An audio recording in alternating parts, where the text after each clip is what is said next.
লা লা লা লা লা লা লা। নমস্কার বন্ধুরা, রান্নার ইচ্ছেতে আপনাদের স্বাগত। আজকে আমি আপনাদেরকে মালপো করে দেখাচ্ছি। আমি এখানে এটা আমার 100 গ্রামের মানে মাপ। আমি এখানে 200 গ্রাম 1 কাপ এটা দিয়ে দিয়েছি সুজি। আমি প্রথমেই আগে 200 গ্রাম সুজি দিয়ে দিচ্ছি।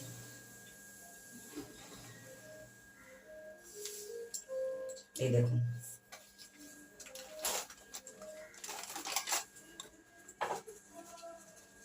তারপর এটা মেপেই আমি যেটা মাপবেন সেটা একটা জিনিসের উপরেই কিন্তু মাপটা হবে। মাপটা কিন্তু পরিবর্তন করলে হবে না, তাহলেই কিন্তু সব গন্ডগোল হয়ে যাবে।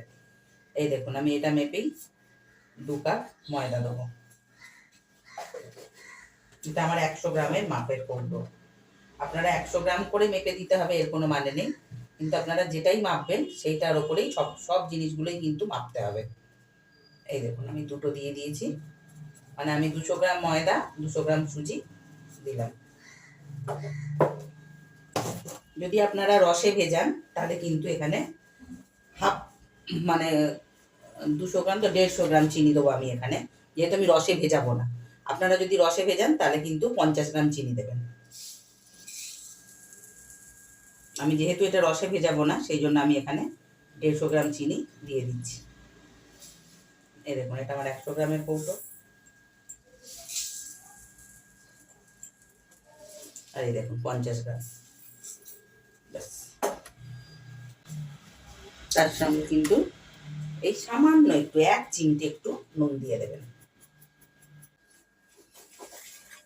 দেখুন, আমার মেশানো কিন্তু হয়ে গেছে অলরেডি।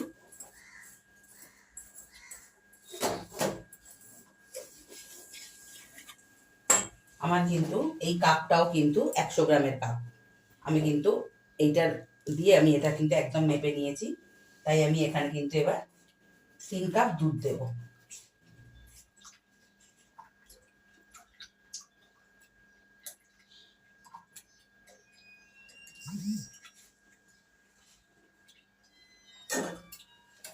এই দেখুন, আমি একটু একটু করে 3 কাপ দুধ দিয়ে আমি কিন্তু গোলাটা মেশাবো।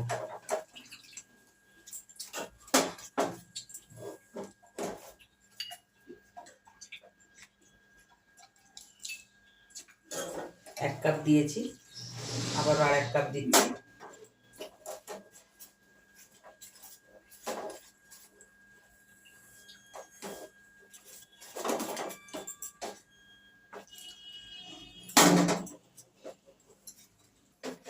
আমি কিন্তু 2 কাপ দিয়ে দিয়েছি, এবার আর 1 কাপ দুধও আমি দিয়ে দিলাম। এবার আস্তে আস্তে ব্যাটারটাকে পুরো সুন্দর করে গুলতে হবে।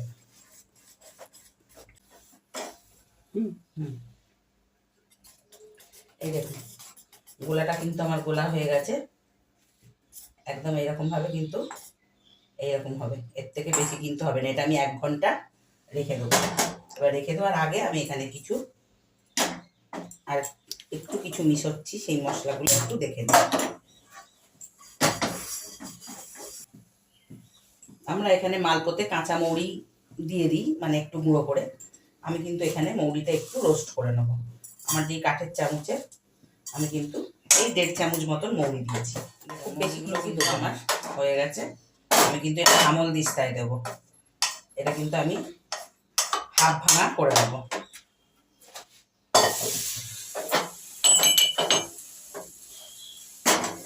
এবার একদম পারফেক্ট যে দোকানে যেভাবে হয় আর কি, আমি ঠিক কিন্তু আপনাদের সঙ্গে সেইভাবেই এটাকে শেয়ার করছি।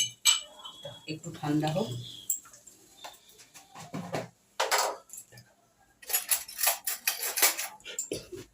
এবার আমার যেই ছোট চামচের 4 চামচের 1 চামচ আমি এখানে ঘি কিন্তু আমি দিয়ে দিলাম।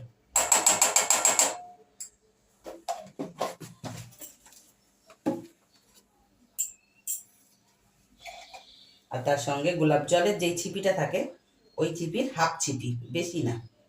ওই ছিপির ভেতরে যে একটা দাগ আছে ওই দাগটুকুনিতেই আমি 2-3 ফোঁটা গোলাপ জল এর মধ্যে দিয়ে দিলাম।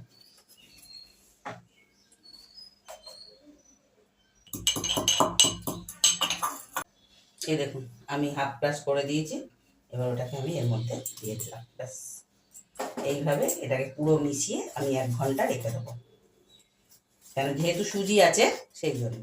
দিলাম 1 ঘন্টা। এবার 1 ঘন্টা পর দেখুন আমার কি সুন্দর ব্যাটারটা কিন্তু একদম এরকম স্মুথ হবে। এবার আমি কড়াইতে তেল কিন্তু অলরেডি গরম বসিয়ে দিয়েছি। আমি এবার একটা হাতা করে ঠিক এরকম নিয়ে একদম পুরো মিডিলে এটাকে দিয়ে দেবো। আপনারা যদি এর থেকেও বড় হাতায় করতে চান সেটা আপনাদের নিজস্ব ব্যাপার বা নিজস্ব চয়েস। আমি কিন্তু এই ছোটো হাতাই করে, আমি এটা তো আর রসে চোবাবো না, সেই জন্য একটু আঁচটা একটু মিডিয়াম রেখে এটাকে কিন্তু আস্তে আস্তে আস্তে আস্তে আপনি ভেসে উঠবে। দেখুন কেমন ভেসে উঠেছে।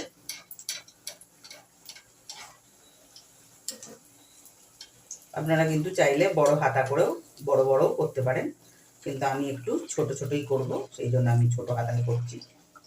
দেখুন খুব ছোট হবে না, একদম একটু এরকম করে করে একটু চেপে চেপে আমি ভেজে নেব মালপোগুলোকে। যেহেতু আমি এটা তেলে পিঠে করছি, মানে ভাজা পিঠে বলে এটাকে, সেই জন্য একটু লাল লাল করে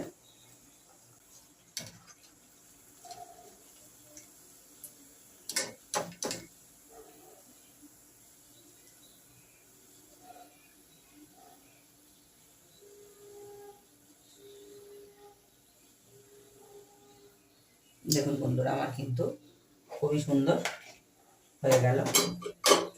আমি আপনাদেরকে আবারও একটা দিয়ে দেখাচ্ছি। আমি কিন্তু একটা হাতা করে নিয়ে আমি ঠিক মাঝখানটাতেই একদম দিয়ে দেবো। এবার দেখুন ওটা আপনি কিন্তু সেরকম চোপা হয়ে ফুলে উঠছে। আমি কিন্তু কিছুই করছি না, আমি জাস্ট পাশ থেকে একটু তেলটা ওর উপরে তুলে দিচ্ছি।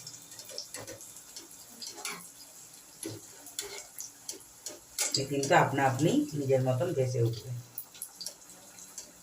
দেখুন আপনি কিন্তু তেলের মধ্যে ঘুরতে শুরু করে দিয়েছে।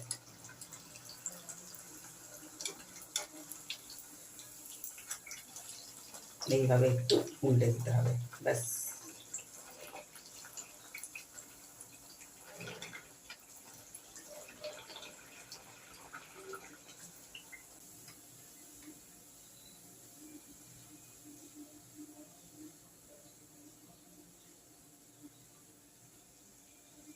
দেখুন বন্ধুরা